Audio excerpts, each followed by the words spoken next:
Windows gaat over zien. Het zien van overeenkomsten en verschillen. Welke overeenkomsten of verschillen zie jij? Fijn dat jullie er allemaal zijn. En wij hopen dat jullie een heel spannend avontuur gaan beleven in de tentoonstelling Windows. Een bezoek aan Windows is als een verre reis. Van Friesland tot de maan. Bij Windows kun je kijken naar moderne en hedendaagse kunst. In alle werken die in de tentoonstelling hangen zijn vensters te zien. Echte vensters, maar ook atelierramen, vitrines, rasters of de lens van een camera. Je kunt plekken in Friesland zien, maar ook plaatsen aan de andere kant van de wereld. Laten we nog even niet allemaal zien.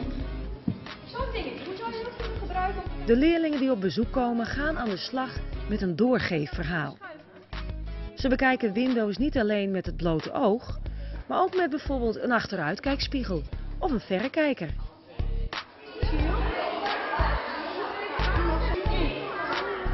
Oh, cool.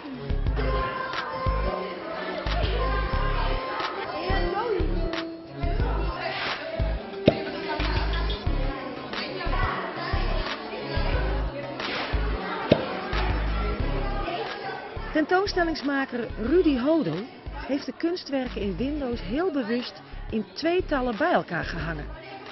Tussen de werken ontstaan zo verhalen. De groep bedenkt gezamenlijk de start van een verhaal bij een van de kunstwerken. Dan gaan ze in kleine groepjes een deel van het doorgeefverhaal bedenken. Alleen kaarsen en bierflesjes, dus ik ben niet zo helder. Dus zie je even opscheppen. Aan het eind van het museumbezoek vertellen de groepjes hun deel van het verhaal aan de hele klas. Een uniek verhaal is ontstaan. We hebben voor deze twee gekozen, ook omdat er veel landwerk zo in zit. En je kan er heel veel, in dat schilderij kan je heel veel in zien en zo. Bijvoorbeeld een bed of zo, of een straat, of een weg. Dit lijkt allemaal wel op water, naar mijn gevoel. En dat groene vind ik land. Ik heb hiervoor gekozen omdat ik daar 3 van die groene vakjes zie. Want dat lijkt net op 3 doodskisten. Dan zie ik hier zo'n kerkhof. En dan is dat voor mij een kerkhof. Nou, dit is een oog. Ja. Dit is de bek, de snavel. Dit is een hoofd. Nou, dit is dan de keel. En dit is dan een vleugel.